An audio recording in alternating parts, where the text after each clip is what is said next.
Alright, what's up, y'all? I said I was gonna make a video about how these Spiritborn overpower builds are working and the details of how I do the build, but I'm also realizing that a lot of people aren't totally sure how to build it up.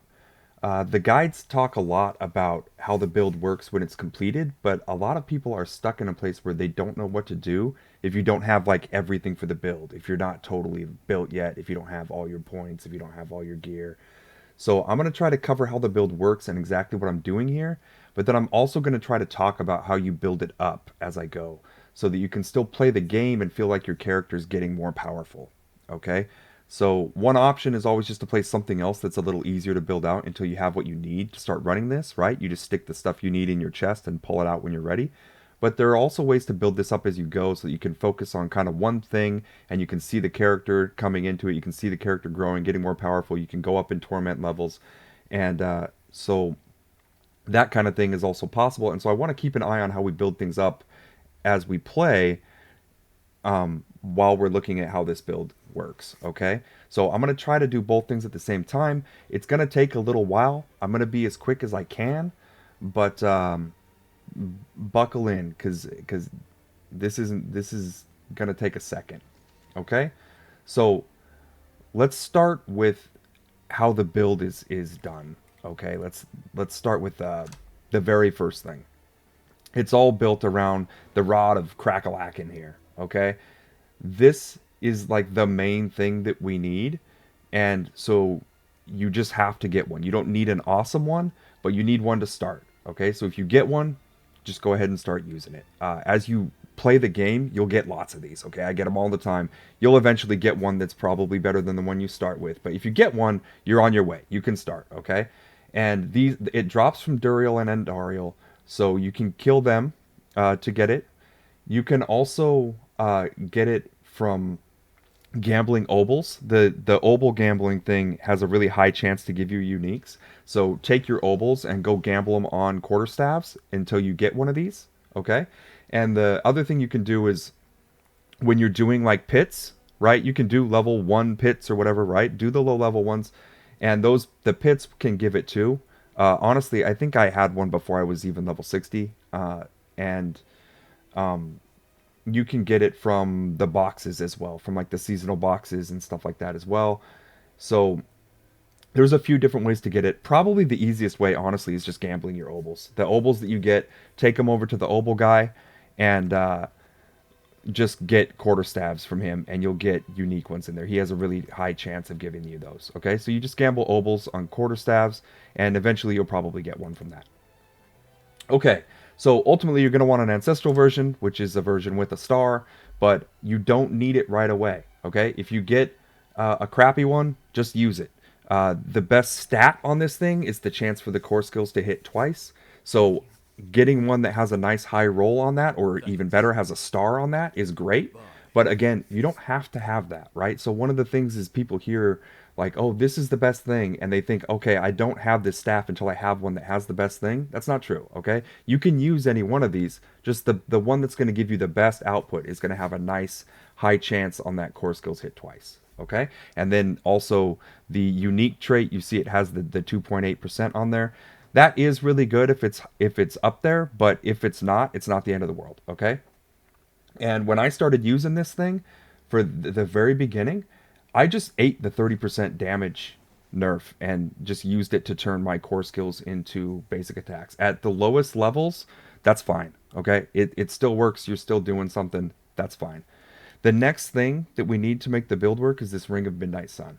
Now, with this one, we really want a unique trait that's 50%. We really would like to see that. If it's not 50%, high 40s, mid 40s is doable. And my other video where I talked about how the build works, I gave you the calculation to figure out how much resource generation you need based on that. But really, we want one that's 50% if we can get it. Okay? Uh, but coming up, you might not have a perfect one right away. If you get one that isn't ideal, go ahead and wear it until you get a good one, right? Just wear it. When you get a good one, put that one on, use it. The ring drops from Grigor, who's the big robot boss, and we summon him with this living steel, okay? And this is going to drop all over the place. You're going to get it from all kinds of things as you're just running around and doing stuff in the world, okay? So you take these over to Grigor's hut, to his little cave, and summon him. And when you kill him, he has a chance to drop the ring. And Grigor is here, okay? Hall of the Penitent, which is down here south of Kedbadu, okay? And then there's also Obel Gambling. Again, Obel Gambling has a high chance to give you uniques. If you can't get it from Grigor, you can gamble Obels on it once you have already gotten your staff, right? You can stop gambling Obels on the staff for a little while to gamble Obels on this if you need to, okay? And then these two things are going to let us move forward with our chain of critting on every hit, okay? So critting on every hit is going to restore all of our vigor on every hit. That's how we make it happen, okay? Because this one will crit if we have all of our vigor, if we have 100% of our vigor, and this one will restore vigor if we crit, right? So you can see how they work together. If we have all of our vigor, we crit, and when we crit, this thing restores vigor. So to make it restore all of our vigor, if we have a 50% ring, we need 100% resource generation, okay? And there's basically 3 gear slots where we can get this. We can get it on the ring, okay? We can temper it. Here where you see I have resource cost reduction, that can be resource generation, okay? So you can temper it there. If you're not wearing this neck, if you're not ready for it yet, this is kind of the last piece of the last step of the build is to put this neck on. So probably you have something more like this neck. If you need to put resource generation on the neck, you can put it there. And then finally, there's this Yen's Blessing, okay? This is probably the boots that you want, okay? You can see when I showed you these things, this is the only place I have resource generation on my character right now, just on the boots, and I have enough to make the build work to restore all of my vigor every single time I attack, okay? So the Yen's Blessing, we get from Lord Zir, and you summon him with this exquisite blood, okay? That's another thing that you're going to find all over the place. And his little symbol, the normal boss thing looks like Gregor's, where it has the door with the skull on it. Lord Zir is actually in here. He's the one boss that has a different looking little area. He's in the Darkened Way, which you see is east of Kovashed. You go in there and you summon him in there with the exquisite blood, okay? That's where you get the boots here, Yen's Blessing. And also, again, just like the other 2 uniques, if you're having trouble getting them, you can gamble Obels on them too. Okay, so anytime you want a certain unique and you're having a hard time get it, go to the Obel guy and start gambling. He'll eventually give you one. Okay. Okay. So then the other place that we get a lot of resource generation is our skills and our Paragon tree. So let's take a look at those. The first is the skill tree, and we get resource generation when we pick this talent on Ravager. It's 30%, okay? And then the other place we get it is from this Vigorous right here. We get another 15%. And you'll notice both of these have the little X after the percent. That means they're multiplicative. So they take the resource generation percent that I have, and then they're multiplicative on that, okay? That means that they just give a bigger buff. So we're talking about a base that's 100%. So they're going to give 15 just from like my base, from just what my character has. And then any resource generation that I have on top of that, it will also multiply by 15%. So they're actually giving more than just a flat 15 or 30%, okay? So you're getting tons of resource generation from the skill tree. And then in the Paragon tree, we get some resource generation from these nodes right here. This node right here, okay? And these nodes, the ones with the little circles on them, okay? So these add up to 14%. This is also multiplicative with what's on our armor, okay? So these things are giving us 14%, plus they're multiplying what's on our armor by 14%. The Vigorous is giving us 15%, plus whatever's on our armor times 15%. And then the same thing with Ravager with 30%, okay? So we're getting a ton of resource if we have even just a little bit on our armor. So we don't actually need that much on our armor, okay? You can see I only have 17% resource generation. And when I pop Ravager, okay, and I hit something, I have 100% resource generation. That's all we need. We don't need to have more than that as long as our ring is 50%. We don't need to have more than that, and we don't need to have it before we pop Ravager or anything like that. When we have ourselves buffed up with Ravager, that's when we want to have our 100%, okay? And this 17.4 is putting me like basically right on the number, okay? So you don't need a ton, which means that this isn't that hard to get. And once you have a ring with 50%, you have any staff of Crackalack in here, and you have your resource generation that's somewhere between like 17 and 20, okay, something like that. This 17.4 is working for me. Once you have that, you're going to crit on every single attack. That's it. That's all you need. Okay. So this resource generation, in my case, it's coming from Yen's Blessing. If you haven't gotten the boots yet, you might have it tempered on your ring, right? Or you might have it tempered on your neck. But you only need that little bit. Okay. Even if you have 20%, you're probably over cap. Okay.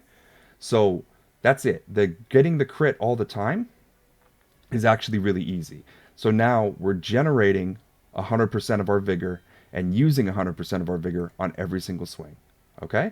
And that is making us crit every single time we swing, and we get this crit damage buff that's on the staff and all of that good stuff. Okay? So just immediately, right when we start the build, it's actually not very difficult at all for us to get to the point that we're critting on every single swing. Okay? We just need these two items. The hardest part of getting it is really getting this a good roll on the ring. Okay, getting that 50% or getting high 540s with a little bit of extra resource gen on your gear. That's the hardest part of getting the all crits. Okay.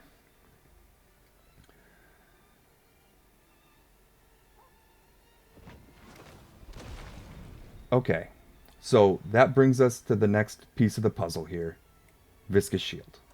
All right, we're always critting, so now let's talk about Viscous Shield. Viscous Shield is in the Paragon tree here. You can see my first board that I'm going to is sapping. That's where we get the resource generation and the max resource. We'll get to the max resource later, but that's where we get these resource generation nodes that we have, okay, is in the sapping board. So that's the one I'm going to choose first. In this case, I just have it because it's an easy board to branch off in a couple directions and stuff. But when you're starting out and you don't have very many Paragon points yet, start by getting the sapping board, okay? When you have the sapping board, you have the staff, the ring, and you put resource generation on one or two items, you're going to be always critting. Your damage is going to be awesome, okay? Already, our character is getting awesome really, really fast, okay? Then our next thing that we're looking at is this Viscous Shield. As we're getting Paragon points, we want to go over here into this Viscous Shield board. This is the second board we get, so we start with the base board, of course, just like everybody. We move up into the sapping board, and the next board we get is going to be Viscous Shield because this thing is broken as hell, all right? This thing makes our damage absurd. And the reason it does that is because it says you do 1% increased damage for each 3% of your maximum life you have as barrier, but that is assuming base health. So what you would have if you were naked, with no Paragon points, with no skills, standing around in town, okay? That's like 500 HP or something like that. So when we have all of these life buffs on, this thing, when it calculates, thinks that we have like 15,000% HP or whatever it is, right? Like 8,000% HP or something. So that is going to make this buff go up huge, right? Because it's a third of that enormous number, right? It's the 3% of that enormous number, not 3% of your actual health, right? So you would look at this and think, oh, okay, so the max that this thing could go to would be like 11% increased damage, right? No, it goes up to absurdity. It goes up really, really high. So what we're going to do with that is we're going to temper barrier generation on all of our gear.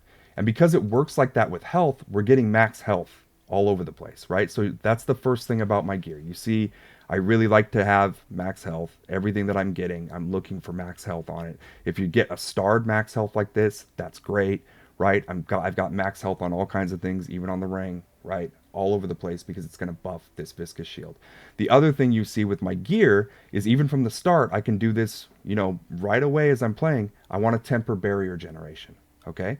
And the reason I want to temper barrier generation is because I want to have a barrier hit 100% of my actual HP when it comes on, okay?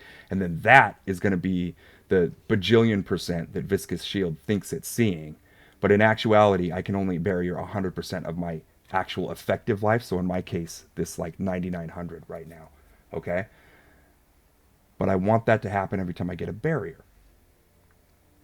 So that brings us to how we get the barrier. The way we get the barrier is we have these two runes, okay? Pak and Que, right? Qui? I'm not sure. So the Pak and the QUE rune there Pock is here, and you spend 5% of your maximum resource and you gain 5 offering. Okay. Now remember, we're spending 100% of our maximum resource every single swing. Okay. So that is going to give us 100 offering every time we swing. And then we pair it with Kui, this one, and that gives us Earthen Bulwark for 3 seconds every time we spend 300 offering, right? So 3 swings gives us Earthen Bulwark. Earthen Bulwark is a 45% barrier.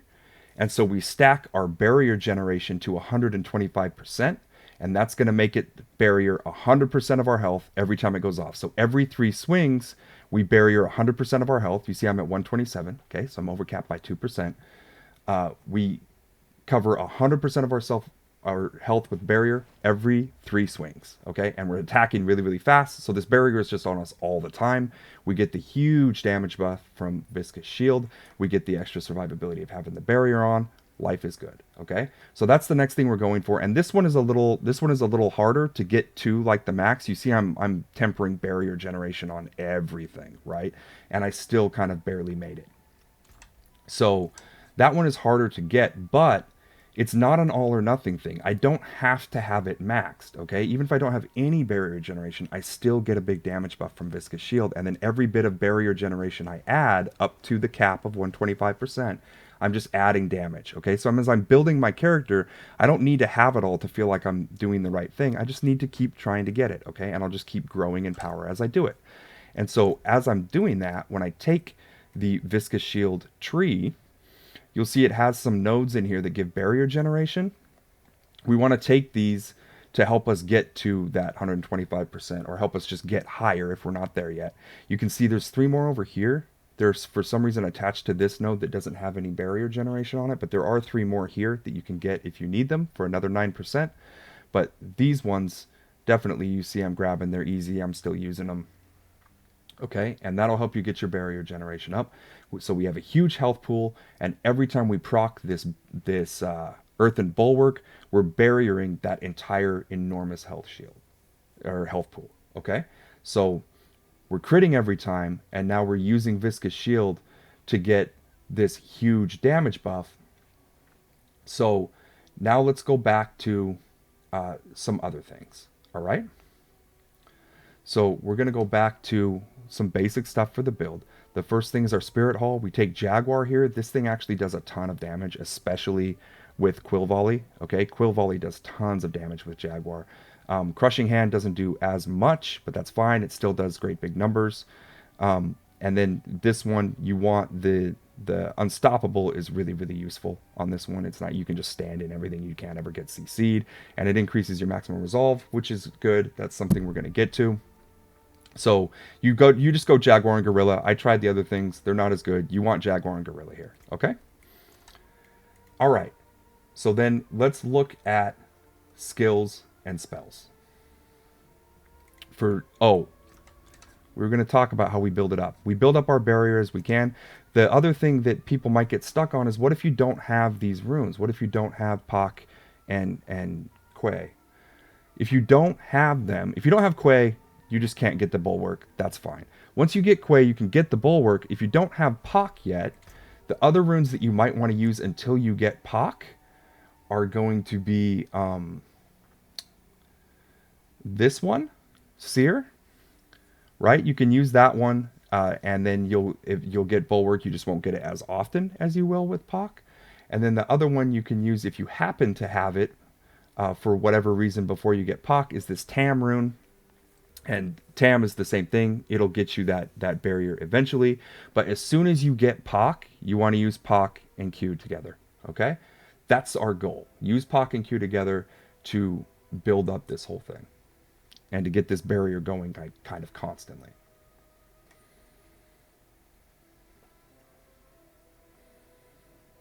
Okay. So, back to skill tree. Let's cover that thing. For skills and spells, I'll show you the tree. I'm going to try to show it quick, but I'll try to keep as much of it on the screen as possible, so you can always kind of pause and copy if you want to. Okay? So this basic skill node, we just have to waste 2 points. Waste them however you like. It doesn't matter. Okay. I put 1 point here and 1 point here. It literally doesn't matter. We're not even going to put this spell on our bars. You just have to waste 2 points so you can get to the next node. Okay. The next node on the core node here, we want 3 points in vigorous. That's helping us generate the vigor that we need to always crit. And then we want 3 points in balanced exertion because that's more damage on our core skills, and the increased vigor cost doesn't matter because we're spending our entire vigor bar every swing anyway, right? And then I like to put follow through because one of the things that the staff is doing is making our core skills count as basic skills, right? So if I hover it, you see it says it's both a core skill and a basic skill. So it gets a damage buff from this too. And then in this thing, if we're playing Quill Volley, we put 5 points in Quill Volley, a point here in Enhanced Quill Volley, and a point here in Advantageous Quill Volley. And if we're playing Crushing Hand like I am right now, we put 5 points in Crushing Hand, and then we put a point here in Enhanced, which is giving us a barrier for 10% of the damage it deals, which is enormous damage, right? Up to 30% of our health. So we're basically just hitting a barrier for 30% of our health every time we swing. That's why this Crushing Hand feels even tankier than Quill Volley when you're playing it, right? Because if you bury, you're proccing that Earthen Bulwark, but if something hits you really hard and you lose a big chunk of that barrier, you get it back by using your Crushing Hand, okay? And then finally, we do Rampant Crushing Hand, because as we're going to get to in a second, we're resolve stacking. So this thing gives a huge damage buff to Crushing Hand. This is how Crushing Hand keeps like in the ballpark of Quill Volley. Okay? As far as damage goes. Now, next node, the defensive tree. Or sorry, not the defensive tree, the focus tree. On the focus section, we put 1 point here and 1 point here. I have a bunch of Mirage points from gear that I'm wearing, but forget that. You just want 1 point in it. And we put 3 points in each of these, okay? This is more damage when you're unstoppable, and we're going to be unstoppable all the time because we picked Gorilla for our second Spirit Hall choice, okay?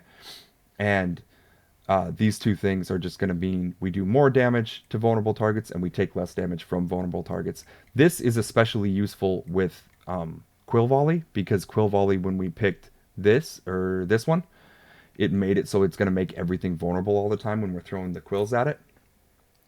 For Crushing Hand, it's not as useful, but I still take them because when I play Crushing Hand, I take a Mercenary that gives me vulnerability. Okay, now we move on to the defensive tree. This is a big one for us. We must take Armored Hide. It's key to the build, and we need this first node. And you see this first node makes it grant maximum resolve stacks every time we use it, okay? And we're going to try to use it as much as possible. I skipped Ravager. This is also an absolute must take, right? We want Ravager, we want this node, and we want this one because remember, we're using this node to make sure that our vigor generation is at the cap so that we're regenerating our entire vigor bar every single time we attack, okay? So we need vigor, and you want to keep this buff on all the time. You see when you get kills, it extends the buff. And basically, you just want to keep this buff on yourself all the time when you're playing, okay? Anytime you're fighting, you need Ravager on to make the whole thing work, okay? So this is a buff that we're maintaining at all times. Then over here, we take Counterattack. You don't have to take Counterattack, but I like to take it because when you use the active and you dodge all direct attacks for 3 seconds, you are basically invulnerable to a lot of the damage in the game. So you can just like not dodge a lot of mechanics and not move out of stuff and just kind of stand there and you just pop this thing when you know a big hit's coming and then you dodge it and you're good. Okay? And we take the counterattack enhancement and then we do reinforced counterattack because we really like crit damage in this build and that's going to give us some extra. Sorry, the cat is screaming at me. Then we do Scourge. We take Scourge. We take this node and then if we do have enough resource generation to always crit, we take this adaptable Scourge so that we can use it to heal ourselves, okay? Anytime we Scourge things, we're going to hit them, and this lucky hit is we're just going to be hitting enough enemies that it's going to go off and it's going to heal us. If we don't have enough resource generation yet, and we're still just kind of using the staff and whatever ring we could get a hold of, we can't quite regenerate our whole bar, we're going to take Reinforced Scourge, and that's going to help us get a lot more damage out of it because it's going to help us get our bar full more often. Okay. Then as we move on, we want to take Resilient. If you're playing Quill Volley, this is going to proc when you use your Armored Hide, which you're going to use basically on cooldown to do more damage. If you're playing Crushing Hands, this is going to be procced at all times, right? It's never going to fall off because your spam you're spamming Crushing Hands, which is a gorilla skill. Okay, you take 3 points here and 3 points here because we picked Jaguar for our first class or Spirit Hall thing. So all of our attacks are considered Jaguar skills, and so we're getting a lot out of those things. The ferocity stacks are going to come from our ultimate, and then if you're playing Crushing Hands, you put 1 point here in dominant. If you're not playing Crushing Hands, uh, if you're playing Quill Volley, you put 3 points in Brilliance here for a little bit more damage. That brings us to the ultimate node. We take 3 points in each of these. We're getting damage buff here and here. Really nice damage buffs. And then this is going to give us maximum vigor, which is going to be really important when we get to our kind of final form and we're trying to overpower. Okay. And then we take the Hunter, and we take the Hunter not really for the damage, but for the buffs. We take the 2 nodes that are attached to it, and it overfills our ferocity by 4, which gives us a whole bunch of attack speed. We really like that, and it also fuels this. Okay, in both of these builds, the only way we're getting ferocity is from using the Hunter, so we use the Hunter a lot. Okay, it's going to cool down fast, and we use it a lot. And then the other thing we get from it is this humongous damage buff when enemies are injured. Okay, so we get 100% multiplicative damage buff when enemies are injured. So anytime enemies get low, we execute them really hard and kill them really fast. Okay, and then finally, our key passive here is Prodigy's Tempo, and this one we're taking because our staff is making our core skills considered basic skills. Every swing is proccing both of these effects, and so we're increasing our skill ranks on all of our skills, which is awesome, and we're also reducing the cooldowns on anything that is on cooldown right now. So this effect is really, really strong, and it lets us use all these abilities that we've taken a lot, right? We get to cast our spells a lot with this build, and it's because of this Prodigy's Tempo. And so when you take all of these things, you'll have a few points left. Okay, Crushing Hand, you'll have a couple more remaining points than Quill Volley. What I like to do with the remaining points is I like to put them in Ravager, because you see, I like to put a point or two, in this case a point, in Ravager, because you see each skill rank gives another 2% of cooldown every time Prodigy's Tempo procs. So the points, putting points in it makes the things cool off very slightly faster, basically.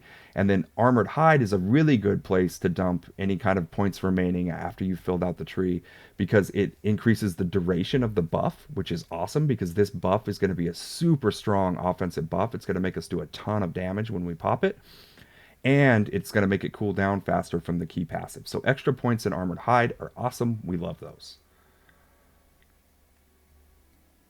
Okay, so that's the skill tree.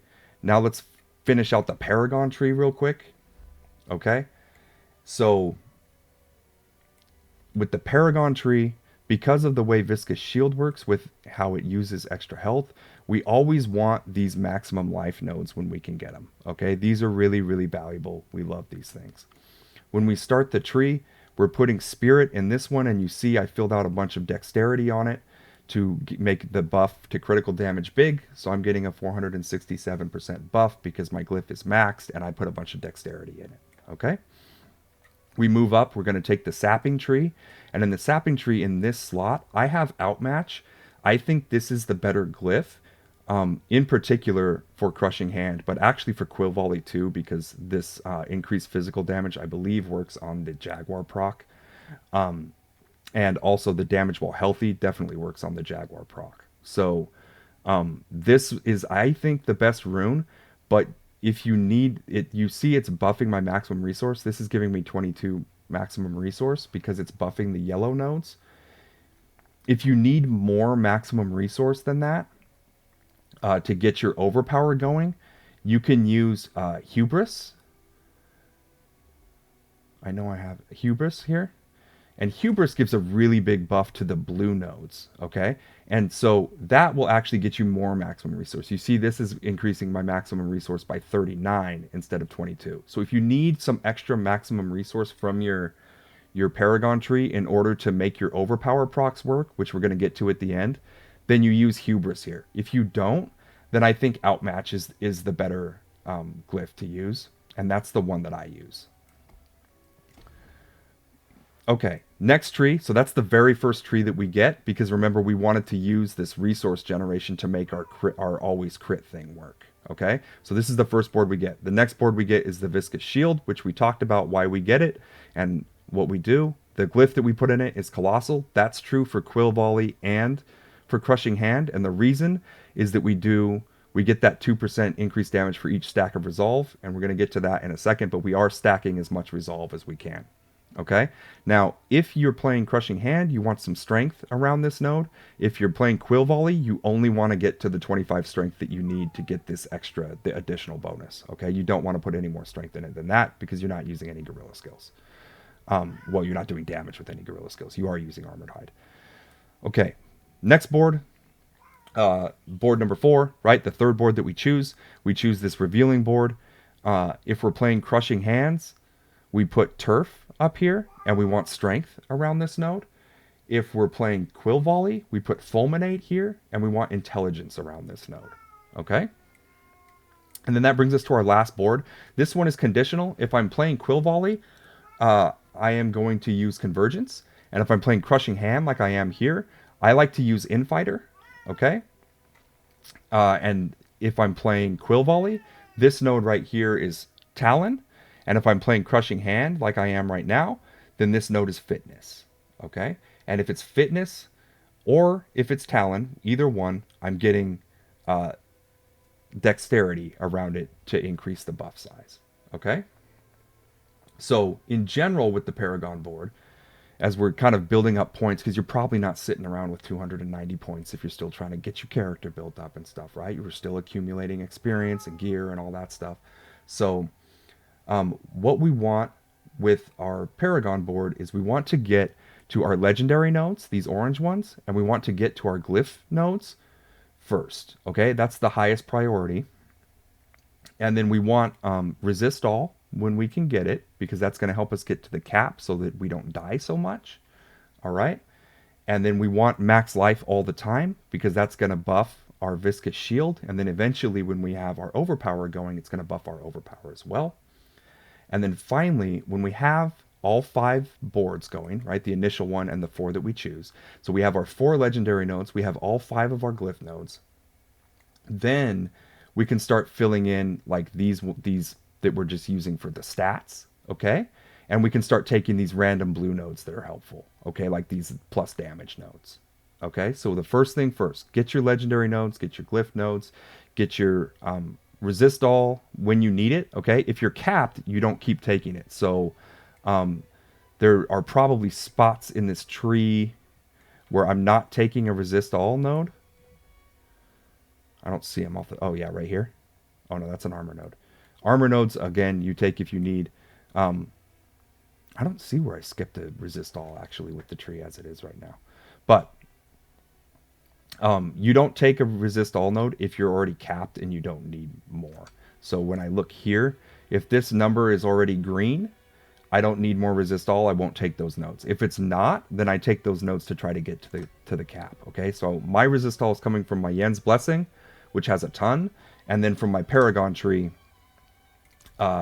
which I'm taking the nodes that give it. Okay, and with this, with the resist all and armor both get nerfed as I go up in torment level. So I'm in torment 4, so I have a great big debuff on my resist all and my armor. So I need a bunch of extra to get back up to the cap, right? So when you're a little bit lower level character, you won't need as much resist all from all these sources. You won't need as much armor from all these sources. And then as you go up, you'll need to spec into more and more of it and get more and more of it to counteract the debuff that you get for going to higher and higher torment levels. Okay, and then finally the exceptions, right? So we're trying to get the glyph nodes and the legendary nodes first, and then we're getting health nodes anytime we can. We're getting resist all nodes. The exception to this, the really high priority nodes when I'm first building my character, are these ones for the resource generation, because I want to get to that point that I'm always critting as quickly as possible. And then the max resource we want, when I'm critting, the max resource is going to make the crit bigger because of the unique trait on the Crackalakin staff here. And when I'm overpowering, or when I'm getting to where I'm trying to start overpowering, the max resource is going to help me get my vigor pool big enough to always overpower, which is what we want. Okay, so the pit is where we get our glyph levels. You can see my glyphs are level 100. Okay, all the ones that I'm using. I have a couple here that haven't been touched, but the glyphs that I use and some of the ones that I've used to play around with in the past are all level 100. We get that from running the pit, and the pit also gives us some infernal compasses, which we can use to do the Helltide thing, or it's not called Helltide, is it? The infernal hordes. So we get the compass to do the infernal hordes thing. That is really, really good. You really want to open the super chest at the end that costs 200 resource that you gathered during the infernal horde thing. That thing is going to have gear in it. It can have some of these uniques that we want. It's going to have gold. It's going to have upgrade materials. It's going to have masterworking. It's not going to have masterworking stuff. The masterworking stuff comes from the chest next to it. So every time you run one of these infernal hordes, you want to open the chest that costs 200, and then any remaining resource that you have from the run, you want to open the chest that gives masterworking materials. Okay, that gives the opticite. It's the chest right next to the super chest that costs 200. Okay, and then the pits are giving us gear and obols and compasses. The gear obviously is good. It might drop something that we want. The obols are good so that we can gamble for the things that we want. And then it gives, at the end, you get to put levels in your glyphs, which is really good for your power. And then the pits are actually a really good place for experience to get more Paragon points and stuff too. So in the end, the pits are really nice for building up our character as we're trying to get to this place. Okay? So we covered getting a crit on every attack.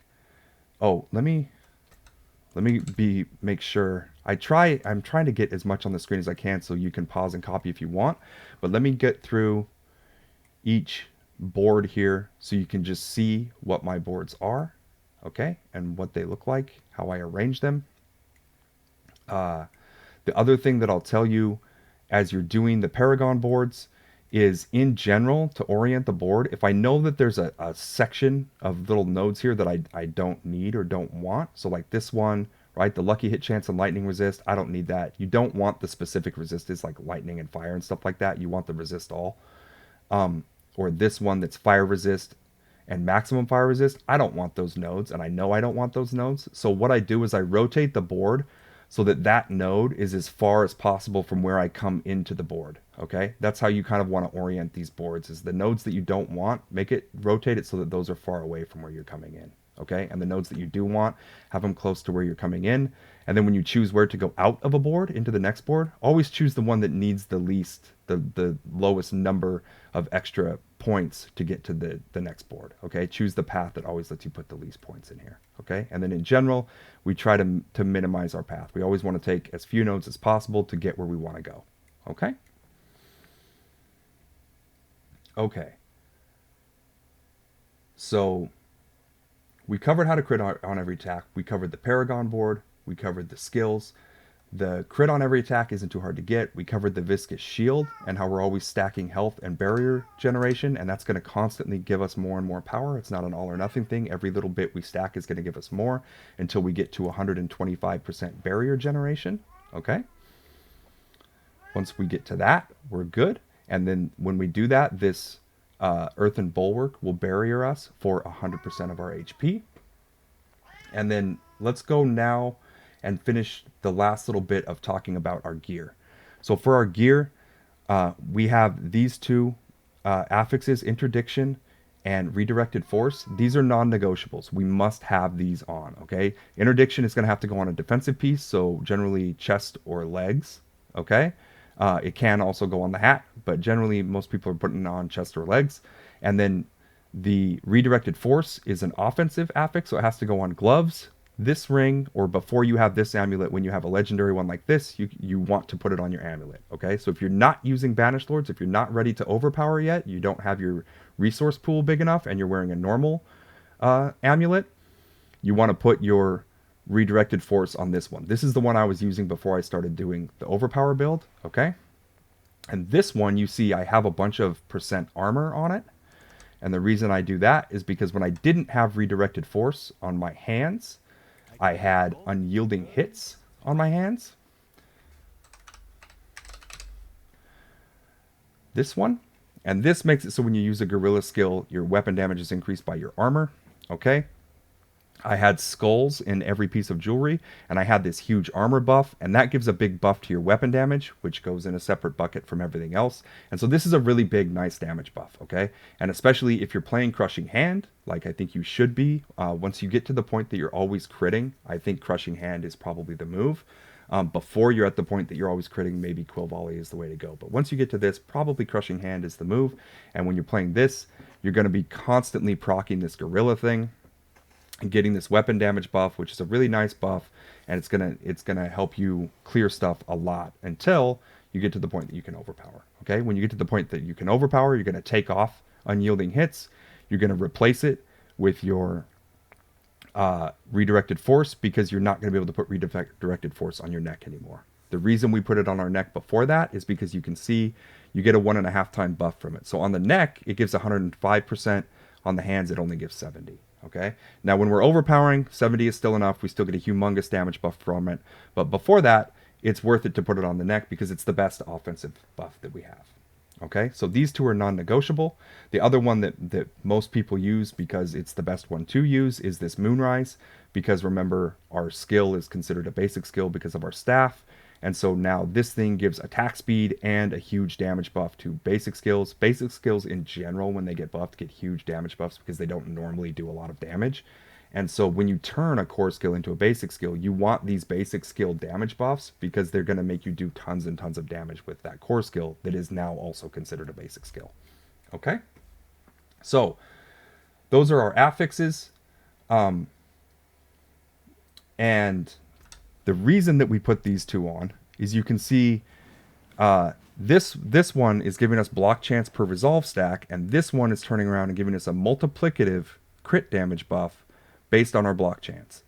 So we get tons of block chance from this, and you also see Armored Hide gives us 100% block chance, and this block chance can go over 100%, right? It doesn't make any sense, but it can go over 100%, and when it does, you get that extra, it counts for interdiction. Okay, so you get a huge crit damage buff from this. And that also, when we use Armored Hide, we get our max resolve stacks. And this is giving us block per resolve stack. That brings us to the next thing on our gear. We said we were going to temper barrier generation to get viscous shield going. We're also going to temper max resolve stacks because it works with interdiction, right? So you can see on all of my armor, I'm tempering max resolve. Okay.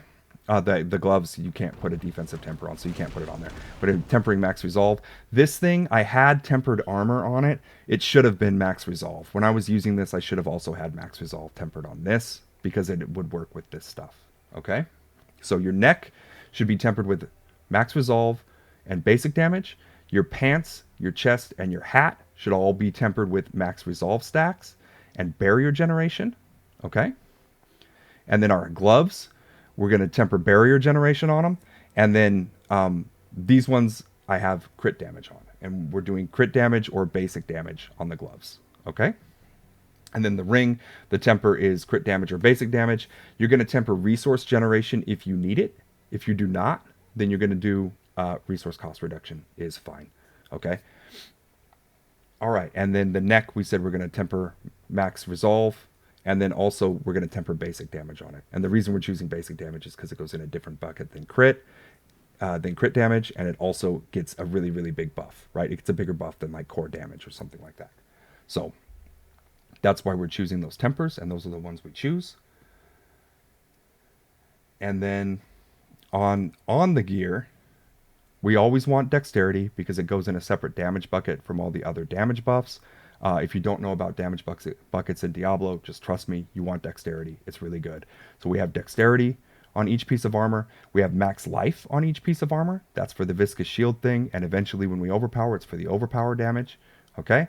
And then the other stats, you just want something that helps. Okay? So in this case, max resource on the hat is really, really good because that's helping me get my resource high enough to overpower. So ultimately, that's going to be a really great place to have maximum resource in your kit. Okay? On the chest, I have armor to help me get to the cap so that I'm tough and I don't die.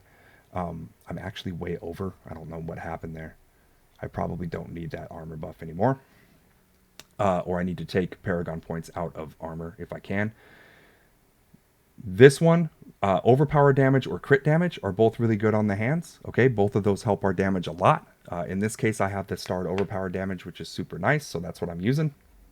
And then on the pants, I have plus to basic skills. These could be other things, right? They could be armor, they could be max, they could be resist all if you need that. But that third stat is a little more free. We want that dexterity on healthy on each piece of armor though. This plus to basic skills is actually really, really good. You get tons of damage from that. And when I turn my core skill into a basic skill, it does count. So you can see on here, I have 14 points and 9 of them are from item contribution. 5 of that is this basic skill on my pants. And then the other 4 of it is core skill on my neck. Okay, so that's giving me the extra 9 points, and that's a ton of damage on the ability that I'm spamming all the time. Okay, so these plus 2 skill things are really, really good. Those are really nice to have. And then finally, we have crit damage on the ring. Again, dexterity and maximum life. And then I have crit damage on this one as well.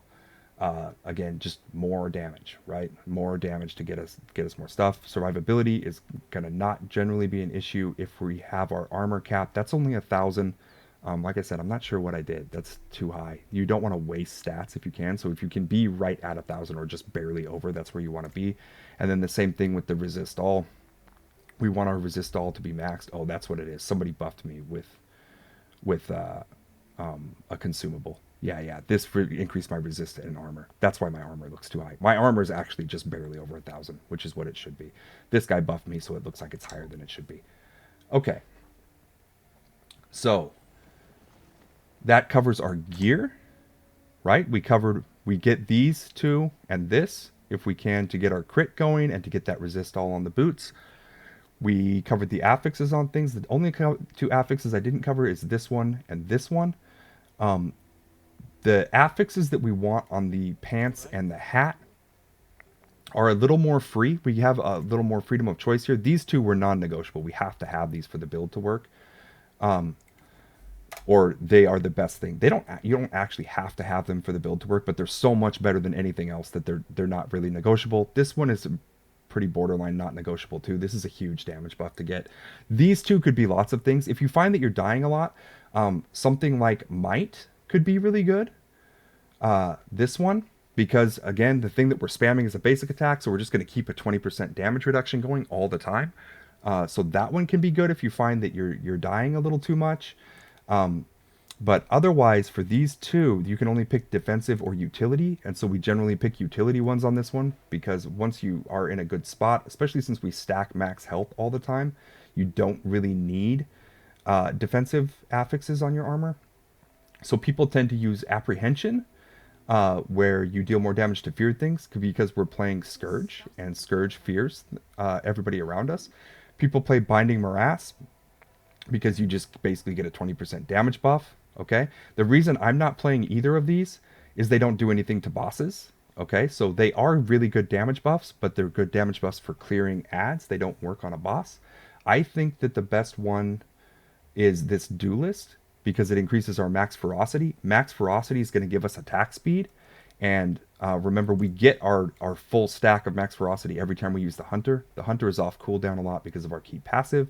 And then in addition, in the skill tree, because we took this, we get this multiplicative buff to our crit damage, which we have really, really high from stacking resolve stacks and using interdiction and redirected force. Okay, so because we have these 2 things on, and then we have all these extra max resolve stacks on all this stuff, we have tons and tons of crit damage, and that's just going to give a multiplicative addition to that crit damage, so we get tons and tons more.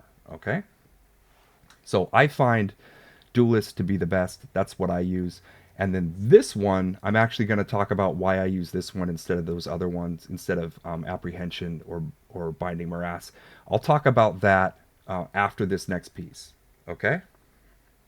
So the reason I'm going to talk about it after the next piece is because it leads us to our next thing, our final thing for the build, our final form, is this talisman. This talisman we want to use to make us always overpowered. So there's always critting, and then there's always overpowering. Okay, and when we have our resource generation and these two items set up, we always crit. And when our maximum resource pool is big enough, we always overpower. Because you see, this says if you spend 275% of your primary resource, your next core skill is guaranteed to overpower. If we have enough resource, remember we're using all of our resource every time we swing and regenerating all of it every time we swing. So if we have enough maximum resource, we're using that 275 every single time we swing. Okay? Now, this thing is weird.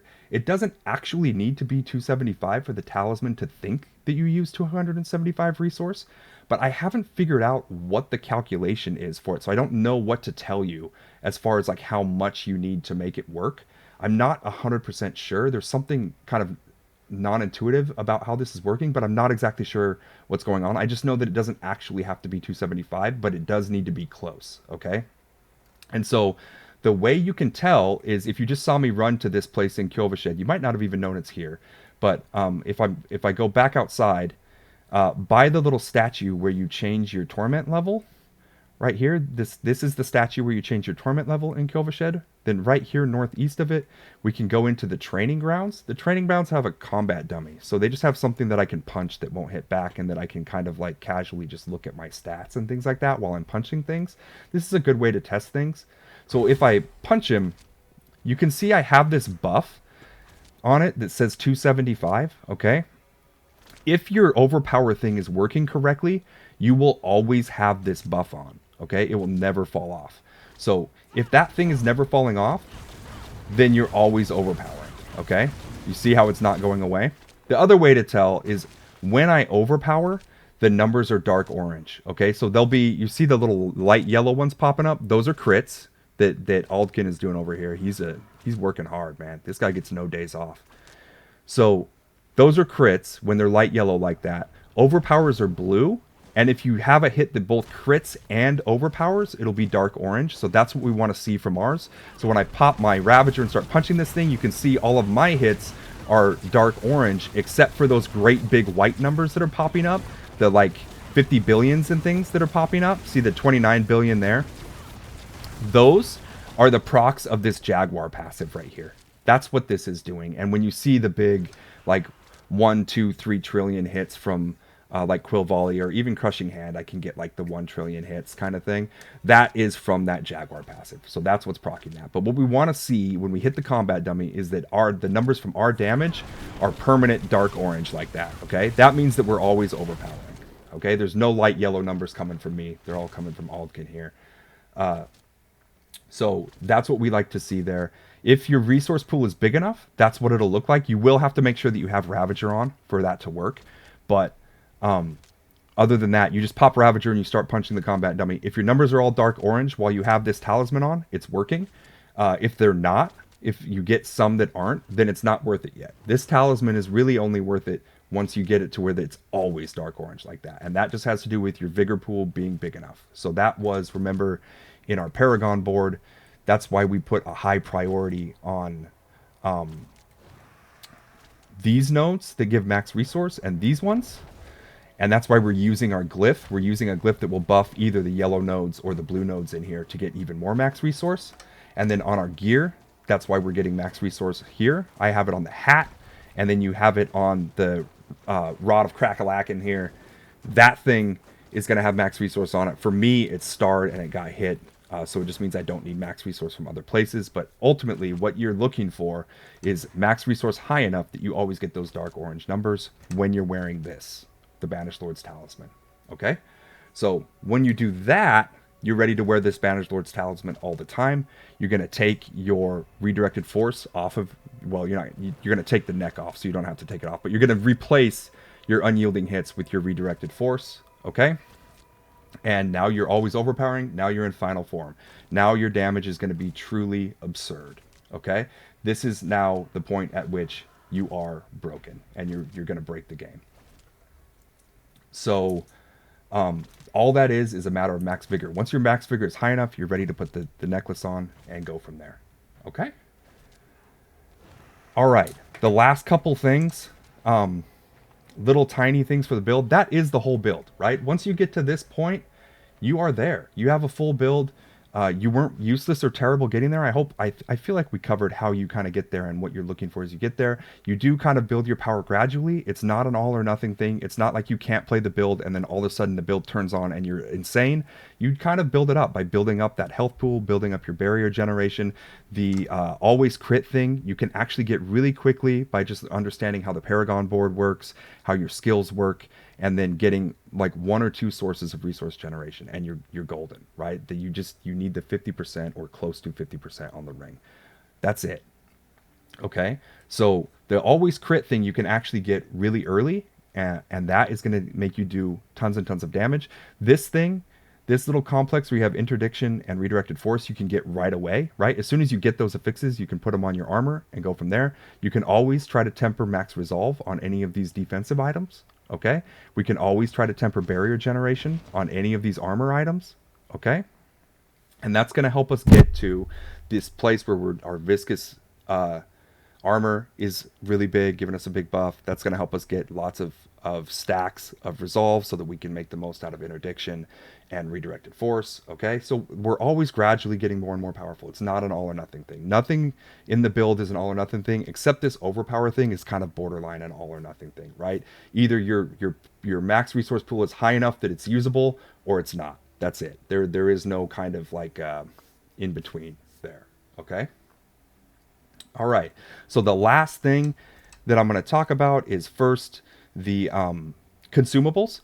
This Elixir of Fortitude is really, really good. We get tons of health, especially once we're in our final form. We're in the Overpower form. We get tons of damage from max health because Overpowers use max health for the damage calculation, and the Viscous Shield is using your max health to give you a huge damage buff. So we're kind of double dipping on it. So when we use our consumables, we're always looking for health. So we drink a max health potion, and we can use this incense that gives max life as well. And those two things are going to give us a great big buff. You will notice your damage is very noticeably higher by using these two things. So as far as consumables, you can go to the alchemist and make these things, and these things will give you great big buffs when you're doing stuff where you need the extra damage. Okay, or if your character isn't fully built yet, these things will help you do some more damage. Okay, and then the last thing, the very last thing, the mercenaries. I always use Variana as the reinforcement, and I always have her do Earthbreaker when I cast Armored Hide. There's lots of different ways to use her. I really like the Earthbreaker because she knocks people down, and then I get to do extra damage to the CC'd target. Okay, and then if I'm playing Crushing Hands, I use Aldkin here, and I build him this way. Okay, we just went all the way down the left side here, and that's so that we get this 15% damage buff, and so that we get him making people vulnerable. Okay, he's going to make people vulnerable for us. Now, when he does this, he's going to make us vulnerable too. So if you're dying a lot, he's probably not the choice. But Crushing Hands, you tend to be so tanky that it doesn't matter that he makes you vulnerable, and you don't really have other ways to apply vulnerable, so he does it for you, and you get a damage buff every time he makes everybody vulnerable. Okay, and then the other guy, let me travel to the den here.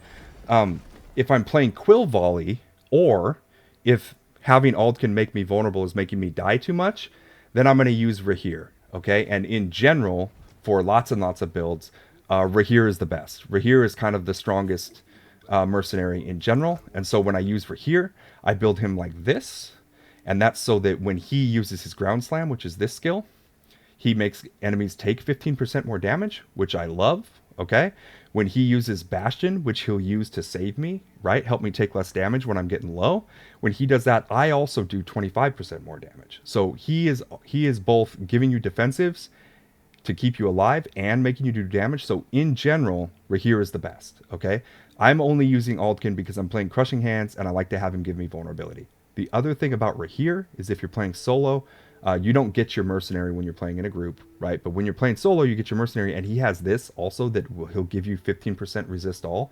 So that can be really helpful when you are first like changing torment tiers, right? When you first go from 1 to 2 or 2 to 3 or 3 to 4, this can help you get your max resist up to the cap, okay? Up to where you got the number green again. So he could be really useful for that too. So Quill Volley, we always play Rahir. If we're dying a lot, we play Rahir. Crushing Hands, when we feel like we're tanky enough that nothing's ever going to kill us, I like to play Aldkin. And for the reinforcement, I always use Variana, and I use the thing that makes her knock people down for me. Okay? So that is it. For masterworking, we masterwork our staff first, and probably Yen's blessing next. I was doing that one. I this one I actually did re-roll a couple times to try to get it to hit the resist all at least once, just so that I wouldn't have to get resist all from other sources as much. So those are maybe the two things we masterwork first. Otherwise, you just masterwork gear that you get that you feel like you're going to keep for a while, in general, and masterwork as you get the materials for it, and you have gear that you're going to keep. And then as you upgrade your gear, you're going to be looking for gear that has more ideal stats or better rolls on stats, right? Like higher rolls. You can see like this max life has a range on it, so things that have higher rolls are good. And as you're going along, you're going to be looking for stuff that has stars on it and stars on things that you find useful. Okay, and so you can see all my gear has stars on it now. It's all ancestral gear. When you have a star on an item, its item power level goes from 750 to 800. So having a star in general just makes the whole piece more powerful. But then also when you have a star on a stat that's good for you, you're getting 1.5 times the max roll on that stat, which is great. So you're doing that, and then masterworking. You're kind of hoping that the masterwork hits your stat. You can re-roll it if you want, and you have the materials. A lot of these you'll see I got some hits on my masterworking that maybe didn't hit the thing that I would have hoped, and that like this one or yeah, this one, the cooldown reduction, you don't really need that, right? So the fact that it hit it twice isn't great, but I didn't re-roll much of my gear because I'm just not pressed. But that is a way to kind of optimize and keep increasing the power of your character. And that's basically it. At this point, you're totally built. You're out here, you're kicking ass, you're running pits higher than you've ever seen before, and you're basically farming anything that you want. Okay? So I'm hoping that this helps you understand how you build these overpower Spiritborn builds. When you're doing Quill Volley or Crushing Hand, they're the same. If I'm doing like Payback, I just move a few points. So like I'm already playing Crushing Hand. The Payback build is almost exactly the same. I just take my points out of Crushing Hand, and I take my points out of this one. Not because it doesn't work. It does still work on Payback, but if I go down here, this is just a bigger damage buff, so I put them in there. And all the points that used to be in Crushing Hand, I put them in Payback, and I take this thing that makes Payback a core skill, okay? And then that's it. Now I'm playing Payback build, okay? If I want to play Quill Volley, I was going over that when I did the skill tree. I just move a few points around, and now I'm playing Quill Volley, okay? So that's all there is to all of these builds that are all built around this kind of always crit, always overpower kind of mechanic for the Spiritborn. It can use any of these. It can use Payback, and then it can use Touch of Death, but when you do Touch of Death, the build is actually a little different. The thing that I showed you basically works for Payback and then any one of these. These two are really the best, though. You really want to play Crushing Hand or Quill Volley, and then Payback can be cool. You get these enormous damage hits, but it doesn't have the kind of the AoE of Crushing Hand or the truly absurd damage of Quill Volley, so it tends to not be as good as those two. So there you go. That's a whole family of builds that you have access to. Whatever feels best to you, whatever you like. Like I said, I really hope this helped you understand it, helped you see how my character is built right now, but then also how you build up to it with a character that you're still trying to build power into, and make it fun to play as you go and have everything kind of aimed toward the end goal. So yeah, go out there and build up your Spiritborn. I really hope it works for you and you enjoy it, and have fun with the game.